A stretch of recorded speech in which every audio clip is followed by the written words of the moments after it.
What is poppin', y'all? Welcome back to another YouTube video, and today we are taking a look at another indie animation pilot, which is come quite recently on YouTube. I say recently quite loosely. I'm gonna be honest, I do apologize at me being late. I am quite late to everything on YouTube, on TikTok.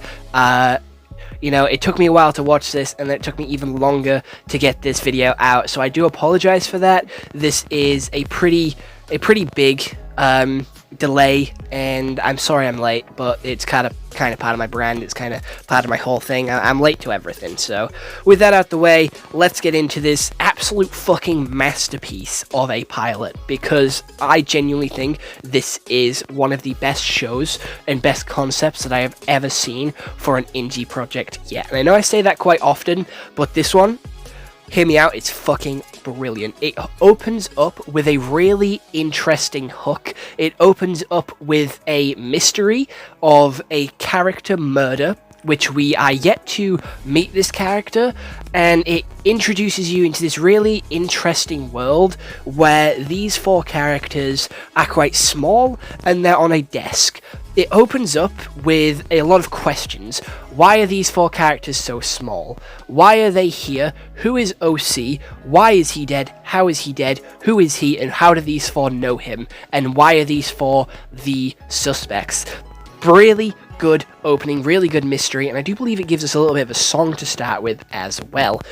We then take it back to the night before, where we have this young girl drawing in her sketchbook, and she drew these four characters in OC. She couldn't get OC's arm quite right and ended up rubbing it out a little bit, and then she was told to go to bed. So at 12 o'clock at night, these guys wake up and come out of the book. They all come out of the book and introduce themselves one by one, and we get a little bit of a look at their personality. Not too much, so then we still have questions, but they're pretty much base premise of what these characters are. We have a Sasuke anime archetype who comes out of the book, whose brother absolutely destroyed his village with fire powers, and this girl has drawn him a cool sword for him to use to take on his brother. And there is quite funny jokes with him because he only speaks in Japanese, and personally I don't like reading when I watch anime. I watch in dub rather than sub, but I am okay with reading if it's little bits. The text on screen doesn't go too quick. It is quite big, easy to read, and he's one of my favorite characters, and I'm not having to read the whole thing, so I'm not being distracted throughout the entire episode. We then have a kids program character who is absolutely in love with all things Sweet Tooth related, and she loves her cupcakes and stuff. And then we have a Disney princess-esque thing, but she's a 2D princess specifically, and she is very excited to have a new dress so then she can get as much revenue as possible. We then have a detective from a love game make his appearance, and then we are introduced to OC. OC is an explain the rules of the world in a pretty unique way.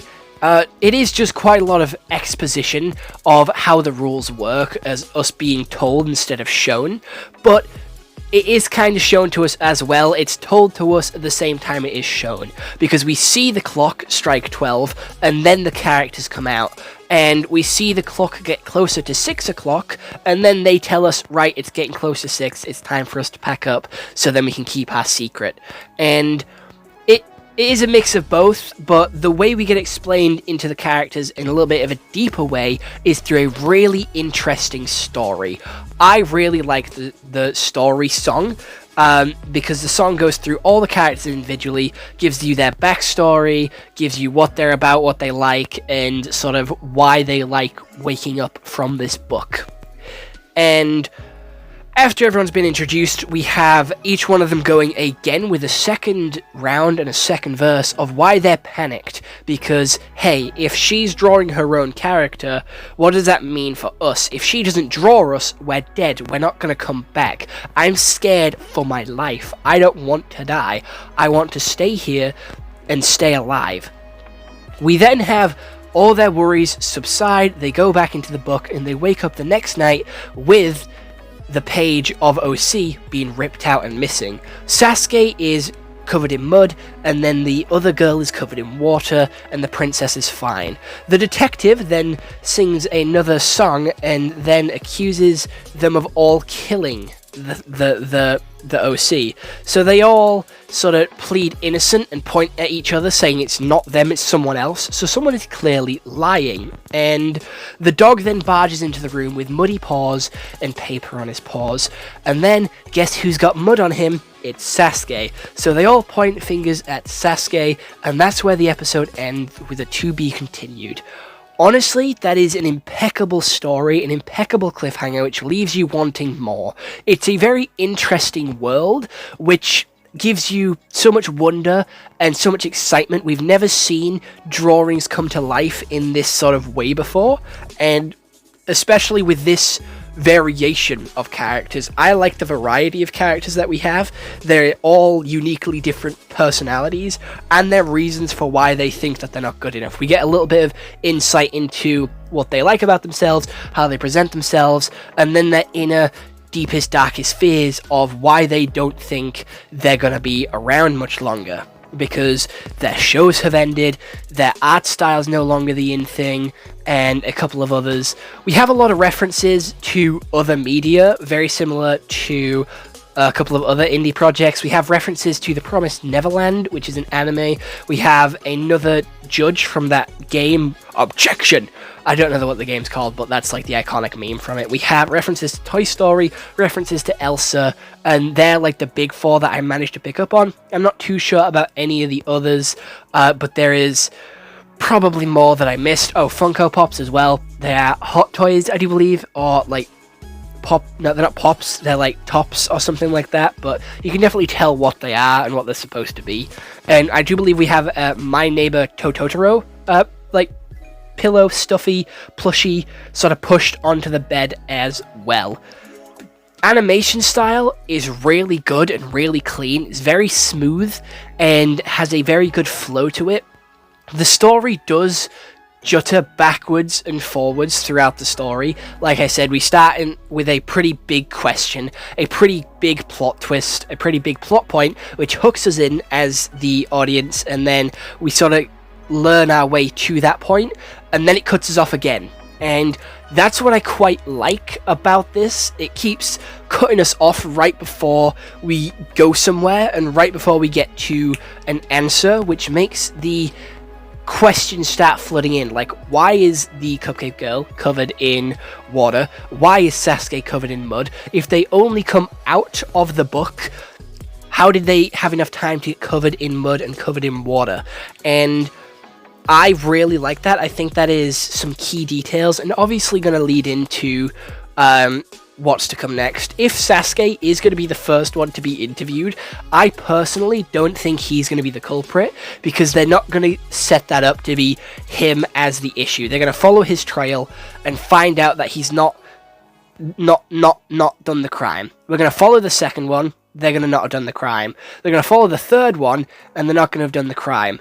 And personally, I think that the girl would have ripped it out herself because she didn't feel like she had done good enough for her first original character and feel like it was a pretty shitty drawing. So I feel like the answer to this story and the sort of conclusion to this world is that the girl has done it herself, and it was none of these guys' faults. These three were trying to save him, but they can't explain that because it's going to make them look guilty and make them look like they were trying to kill him.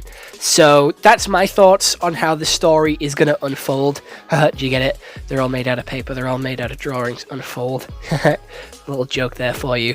But I am very excited to see where this goes, and they do have quite a lot of stuff already on their online store, and they have a Patreon, so you can help support them if you want, and I do recommend that you do support them if you can, because these are some really interesting characters that you wouldn't normally see in a situation like this. It is, again, a wide variety of characters coming together to show a lot of interests, and this girl obviously has quite a lot of interests, and that's very similar to most of us. Most people have quite a lot of interests and like a lot of media, and I like that. because it goes to show that you don't have to focus on one thing. You can like multiple things at the same time, and they can all go together. And art style is genuinely fucking brilliant. The art style is phenomenal. So you can tell that a lot of hard work and a lot of effort has gone into the series.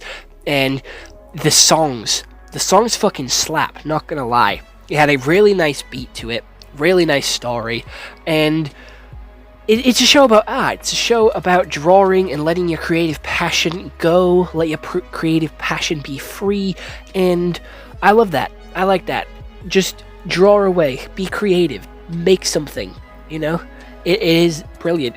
It is funny how that it doesn't have an arm, because she rubbed it out. I like that. So if they don't get drawn accurately, they don't, like, that's how they show up. So it does give us some key rules for the universe and for how the book works. If you are missing drawing, then you fail. However, what I don't get is, do they have to be drawn every single day to come back every single day? Do they have to have a new drawing, or do they just have to be able to stay in the book? Because if she's drawn them once, that's fine. Like, they don't need to be drawn again. But if they get rubbed out, is that when they die? Or if they get ripped out, is that when they die? I would like to know more about the rules and to know more about the world building of this universe, and we'll probably explore that as the season goes on and as we get more and more episodes. But I am very excited to see where this world goes, and I hope that it goes somewhere, because this is a really good series. It's a musical marvel, it's a good musical time. And I hope that you can go support it for yourself. Go watch it, go subscribe, go like it, and help it grow in any way, shape, or form. Donate to the Patreon, donate to sort of, I forgot what it's called, the GoFundMe, and go buy some merch on the store as well. So, other than that, I hope you all enjoyed. I'll see you all next one. Hope you all have an excellent day.